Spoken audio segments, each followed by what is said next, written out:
on, everybody? So we're gonna be back with a little quick video here, kind of a quick video.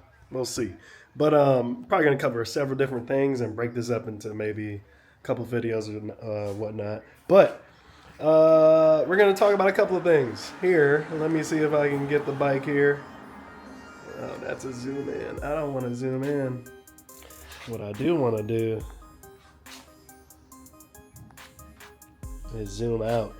There we go. So we can get the bike. So we're gonna be talking about the Gixxer today. First thing I do want to start off with is I want to talk about the stereotypes of Gixxers, the hate of Gixxers, why they get the hate. Is it warranted? Is it correct? You know, that kind of thing. So let's get this set up here. And there we go. So let's get this set up here real quick. Let me get my bucket.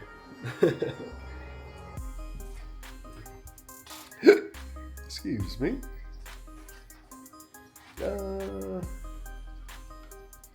I don't want a bucket. I got a chair. Hold on.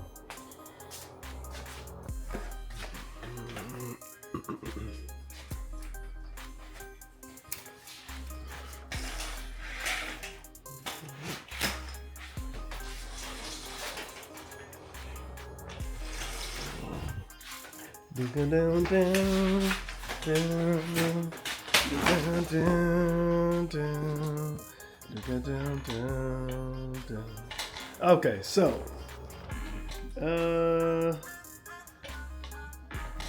right, let's talk about, I'm just gonna hold it. So let's talk about Gixxer hate, man. Gixxer hate. All right. The stereotypes that I've seen about the Gixxers are absolutely crazy, and it's just wild that they still get it. Honestly, it reminds me of the type of hate that Suzuki gets for the Gixxer, man. Is like, it reminds me of the old school racer days. You know what I'm saying? Everybody's got a Honda, right? Honda was the face of racer racing. You know what I mean? It was just, the stereotype was kind of true. Not for everybody, but for the most part, you could see it. People would just get the shittiest rides, try to fix them up and make them fast, and it became the Squid of the car world. You know what I'm saying? It was the stigma, that stereotype that kind of followed Honda, which is why they stopped. A lot of the automobile makers stopped making race cars because everybody wanted to buy them, but they were getting kind of like a nasty, back end look from, investors, like, y'all can't just be making shit that's killing people, or, influencing the youth to do illegal things like race and things like that. So they kind of got away from that, but that stigma still stands true today. I don't know, as far as like Honda, I'm not sure who it sticks to now, but I know that it probably still sticks to Honda today, about that type of stuff. But for the Gixxer, I kind of think it's kind of the same thing. Whereas in most people who were able to get bikes, I think like maybe like 10, 15, 20 years ago or whatnot, I think is probably when this is obviously was a big thing for Gixxer. I just think a lot of people probably did the same thing. They probably got the cheapest ones that they can find off Craigslist and whatnot, and they would just ride them till the wheels fell off, and it kind of just developed a nasty stereotype. So I think that is probably why. Damn, I wish I had a,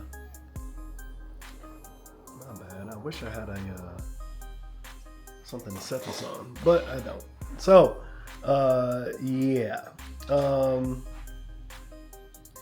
I think that's part of the big reason, because that's gonna lead me into the next one. What's the other big joke about Gixxer?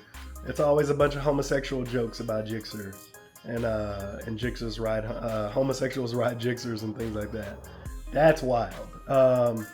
It's very strange. I don't know. I think it all just comes down to, like I said, what they consider a squid, and that's going to be people who don't really care for the rules of riding or the proper etiquette, or who don't have the proper etiquette to ride. People who don't wear gear. People that like when you watch things like on YouTube, like D Gon Ride, people who like to hoonigan and you know, and get on it and do, you know, stunts and all that stuff on public roads and stuff. That is the face of what people consider a Gixxer squid, or somebody who rides a Gixxer. And somebody like D Gon Ride is somebody who has a Gixxer, right? So, you know, the things that he does, I think when people see things like that, that's what they interpret, or that's what they feel like is the Gixxer stereotype. But from my experience, right? From my experience going to the car meets, going to the bike meets, and seeing like people who show up, honestly, if we want to be honest here, it honestly seems like most of the people doing the stupid shit, most of the squids are people who are on sub 600 bikes, or if they are on a 600 bike, I would say that for the most part, it's usually the Kawasaki dudes and the Yamaha R6 guys. It's usually those guys that have the weird fucked up quirks on their bikes, shit's falling off their bike. When they show up to the meets, it's like the people trying to do the wheelies or just drive insanely fast, faster than everybody else, especially if you're on 1000, are people that are on like Yamaha R6s and Ninjas. To me, honestly, that's just what I've seen. I've seen some Gixxers in there, obviously, but for the most part, I don't. The majority of the type of bikes that I'm seeing are not from Gixxer, so I don't get it. So, what's your thoughts? I don't know. That's just my thoughts. But yeah, let me know what you guys think.